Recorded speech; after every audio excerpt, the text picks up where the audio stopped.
السلام علیکم ورحمۃ اللہ وبرکاتہ نحمدہ ونصلی علی رسولہ الکریم اما بعد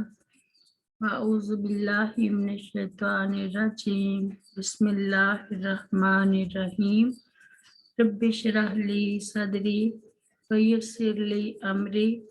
واحلل عقدۃ من لسانی یفقہوا قولی رب زدنی علما رب زدنا علما اللہم فقہنا فی الدین رب یسر ولا تعسر وتمم بالخیر۔ آج ہم سورۃ النساء کی آیت نمبر 36 پڑھیں گے۔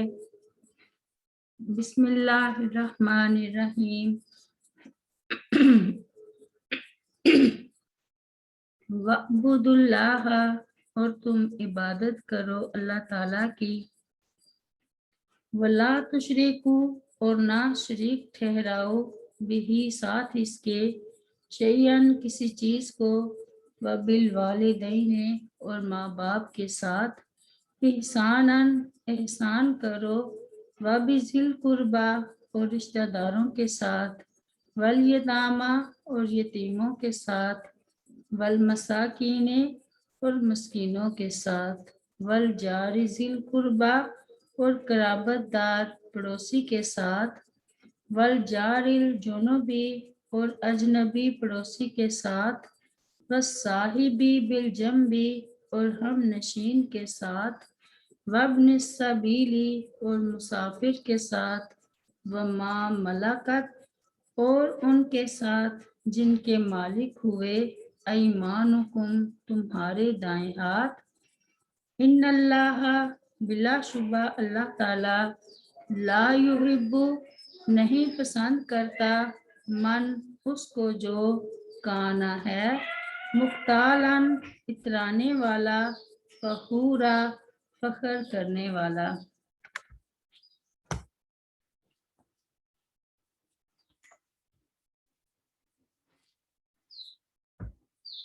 وَاعْبُدُوا اللَّهَ وَلَا تُشْرِكُوا بِهِ شَيْئًا، اللہ تعالیٰ نے اس آیت میں حکم دیا ہے کہ صرف اللہ وحدہ لا شریک لہ کی عبادت کی جائے، کیونکہ وہی خالق ہے، رازق ہے، مالک ہے، اور تمام اوقات و حالات میں اپنی مخلوق پر فضل و کرم فرمانے والا ہے۔ لہٰذا وہی اس بات کا مستحق ہے کہ اس کے بندے صرف اسی کی وحدانیت کا اقرار کریں اور مخلوق میں سے کسی کو بھی اس کا شریک نہ بنائیں۔ ارشاد ربانی ہے، وَقَضَىٰ رَبُّكَ أَلَّا تَعْبُدُوا إِلَّا إِيَّاهُ، سورۃ بنی اسرائیل میں، اور تیرے رب نے فیصلہ کر دیا ہے کہ اس کے سوا کسی کی عبادت نہ کرو،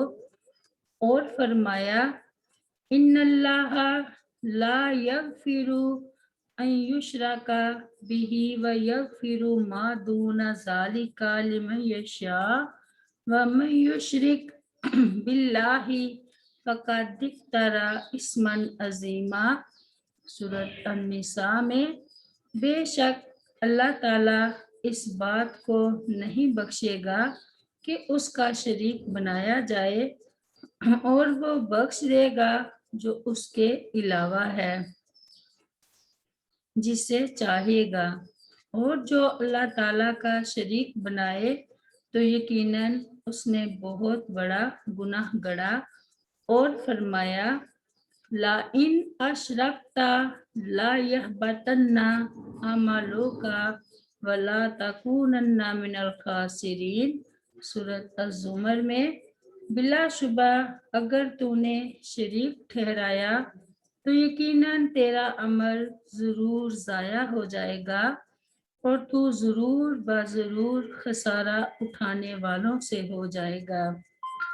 سیدنا معاذ بن جبل رضی اللہ عنہ بیان کرتے ہیں کہ رسول کریم صلی اللہ علیہ وسلم نے ان سے فرمایا، کیا تم جانتے ہو کہ اللہ تعالیٰ کا بندوں پر کیا حق ہے؟ انہوں نے عرض کی اللہ اور اس کا رسول زیادہ بہتر جانتے ہیں۔ تو نبی کریم صلی اللہ علیہ وسلم نے فرمایا یہ کہ وہ اسی کی عبادت کریں اور اس کے ساتھ کسی کو شریک نہ بنائیں۔ پھر آپ صلی اللہ علیہ وسلم نے دریافت فرمایا کیا تم جانتے ہو کہ جب بندے ایسا کریں تو پھر بندوں کا اللہ تعالیٰ پر کیا حق ہے؟ انہوں نے عرض کی اللہ اور اس کا رسول ہی بہتر جانتے ہیں۔ تو نبی کریم صلی اللہ علیہ وسلم نے فرمایا یہ کہ وہ انہیں عذاب نہ دے۔ وَبِالْوَالِدَيْنِ إِحْسَانًا، والدین سے حسن سلوک کا ایک بڑا سبب یہ ہے کہ وہ اپنی اولاد کے لیے دنیا میں آنے کا ذریعہ بنتے ہیں، اور اللہ تعالیٰ نے بہت سے مقامات پر جہاں اپنی عبادت کا حکم فرمایا ہے وہاں ساتھ ہی والدین سے حسن سلوک کا بھی حکم دیا ہے۔ ارشاد باری تعالیٰ ہے قُلْ تَعَالَوْا أَتْلُ مَا حَرَّمَ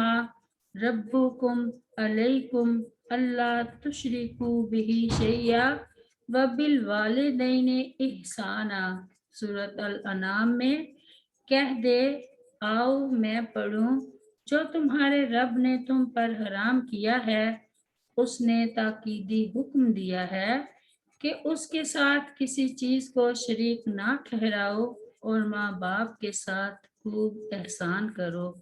اور فرمایا وَوَصَّيْنَا الْإِنسَانَ بِوَالِدَيْهِ حَمَلَتْهُ أُمُّهُ وَهْنًا عَلَى وَهْنٍ وَفِصَالُهُ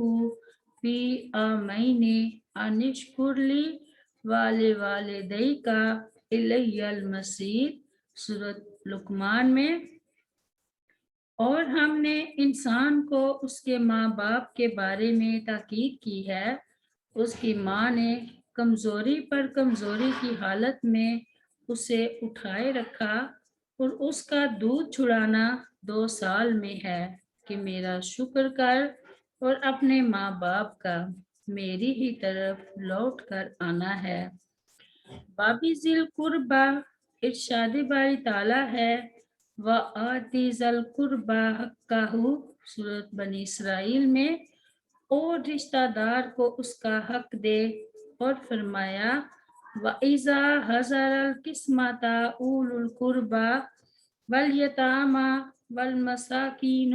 فَارْزُقُوهُم مِّنْهُ وَقُولُوا لَهُمْ قَوْلًا مَّعْرُوفًا۔ سورۃ النساء میں اور جب تم تقسیم کے وقت قرابت والے اور یتیم اور مسکین کو حاضر پاؤ تو انہیں اس میں سے کچھ دو اور ان سے اچھی بات کہو۔ سیدنا سلیمان بن عامر رضی اللہ عنہ بیان کرتے ہیں کہ رسول کریم صلی اللہ علیہ وسلم نے فرمایا مسکین پر صدقہ صرف صدقہ ہے، جبکہ رشتہ دار پر صدقہ صدقہ بھی ہے اور صلہ رحمی بھی۔ والیتامى، ارشاد باری تعالیٰ ہے وَآتُوا الْيَتَامَى أَمْوَالَهُمْ وَلَا تَتَبَدَّلُوا الْخَبِيثَ بِالطَّيِّبِ وَلَا تَأْكُلُوا أَمْوَالَهُمْ إِلَىٰ أَمْوَالِكُمْ إِنَّهُ كَانَ حُوبًا كَبِيرًا۔ سورۃ النساء میں اور یتیموں کو ان کے مال دے دو اور گندی چیز کو اچھی چیز کے عوض بدل کر نہ لو، اور نہ ان کے اموال اپنے مالوں سے ملا کر کھاؤ، یقیناً یہ ہمیشہ سے بہت بڑا گناہ ہے۔ اور فرمایا وَابْتَلُوا الْيَتَامَى حَتَّى إِذَا بَلَغُوا النِّكَاحَ فَإِنْ آنَسْتُم مِّنْهُمْ رُشْدًا فَادْفَعُوا إِلَيْهِمْ أَمْوَالَهُمْ وَلَا تَأْكُلُوا إِسْرَافًا وَبِدَارًا أَن يَكْبَرُوا وَمَنْ كَانَ غَنِيًّا فَلْيَسْتَعْفِفْ وَمَنْ كَانَ فَقِيرًا فَلْيَأْكُلْ بِالْمَعْرُوفِ فَإِذَا دَفَعْتُمْ إِلَيْهِمْ أَمْوَالَهُمْ فَأَشْهِدُوا عَلَيْهِمْ وَكَفَى بِاللَّهِ حَسِيبًا۔ اور یتیموں کو آزماتے رہو یہاں تک کہ جب وہ بلوغت کو پہنچ جائیں، پھر اگر تم ان سے کچھ سمجھداری معلوم کرو تو ان کے مال ان کے سپرد کر دو، اور فضول خرچی کرتے ہوئے اور اس سے جلدی کرتے ہوئے انہیں مت کھاؤ کہ وہ بڑے ہو جائیں گے، اور جو غنی ہو تو وہ بہت بچے، اور جو محتاج ہو وہ جانے پہچانے طریقے سے کھا لے۔ پھر جب ان کے مال ان کے سپرد کرو تو ان پر گواہ بنا لو، اور اللہ تعالیٰ پورا حساب لینے والا کافی ہے۔ اور فرمایا وَلَا تَقْرَبُوا مَالَ الْيَتِيمِ إِلَّا بِاللَّتِي هِيَ أَحْسَنُ حَتَّى يَبْلُغَ أَشُدَّهُ، سورۃ بنی اسرائیل میں، اور یتیم کے مال کے قریب نہ جاؤ مگر اس طریقے سے جو سب سے اچھا ہو، جہاں تک کہ وہ اپنی جوانی کو پہنچ جائے۔ سیدنا ابو ہریرہ رضی اللہ عنہ بیان کرتے ہیں کہ رسول کریم صلی اللہ علیہ وسلم نے فرمایا، میں اور یتیم کی کفالت کرنے والا جنت میں اس طرح ہوں گے۔ آپ صلی اللہ علیہ وسلم نے اپنی 2 انگلیوں یعنی انگشت شہادت اور درمیان کی انگلی کو ملا کر بتایا۔ والمساکین، ارشاد باری تعالیٰ ہے، کل ما انفقتم من خیر فللوالدین والاقربین والیتامى والمساکین وابن السبیل، سورۃ البقرہ میں، کہہ دے تم خیر میں سے جو بھی خرچ کرو سو وہ ماں باپ اور زیادہ قرابت والوں اور یتیموں اور مسکینوں اور مسافر کے لیے ہے۔ اور فرمایا وَآتِ ذَا الْقُرْبَى حَقَّهُ وَالْمِسْكِينَ وَابْنَ السَّبِيلِ، سورۃ بنی اسرائیل میں، اور رشتہ دار کو اس کا حق دے اور مسکین اور مسافر کو۔ سیدنا ابو سعید خدری رضی اللہ عنہ بیان کرتے ہیں کہ رسول کریم صلی اللہ علیہ وسلم نے فرمایا، یہ مال بڑا سرسبز و شیریں ہے، تو اس مسلمان کا مال کتنا اچھا ہے جس میں سے وہ مسکین، یتیم اور مسافر کو عطا کرتا ہے۔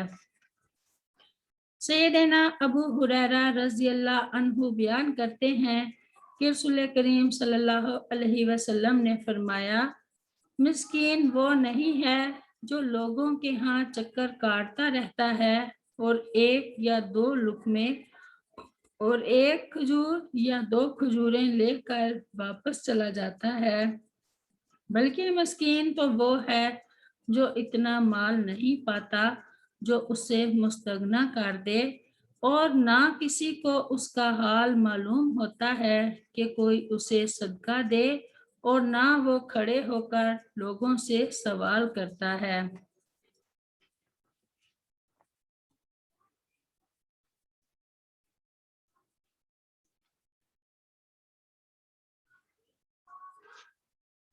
والجار ذی القربى والجار الجنوبی، قرابت والے ہمسائے سے مراد رشتہ دار ہمسایہ ہے، اور اجنبی ہمسائے سے مراد غیر رشتہ دار ہمسایہ ہے۔ ہمسائیگی کے حقوق کی نگہداشت میں متعدد احادیث وارد ہیں۔ سیدنا ابو ہریرہ رضی اللہ عنہ بیان کرتے ہیں کہ رسول کریم صلی اللہ علیہ وسلم نے فرمایا، جو شخص اللہ اور روز قیامت پر ایمان رکھتا ہو اسے چاہیے کہ اپنے پڑوسی کو تکلیف نہ پہنچائے۔ سیدنا عبداللہ بن عمر رضی اللہ عنہ بیان کرتے ہیں کہ رسول کریم صلی اللہ علیہ وسلم نے فرمایا، جبرائیل علیہ السلام مجھے ہمیشہ پڑوسی کے متعلق وصیت کرتے رہے، جہاں تک کہ مجھے گمان ہونے لگا کہ وہ پڑوسی کو وارث بھی قرار دے دیں گے۔ سیدنا ابو شری رضی اللہ عنہ بیان کرتے ہیں کہ رسول کریم صلی اللہ علیہ وسلم نے فرمایا، اللہ کی قسم وہ شخص مومن نہیں ہو سکتا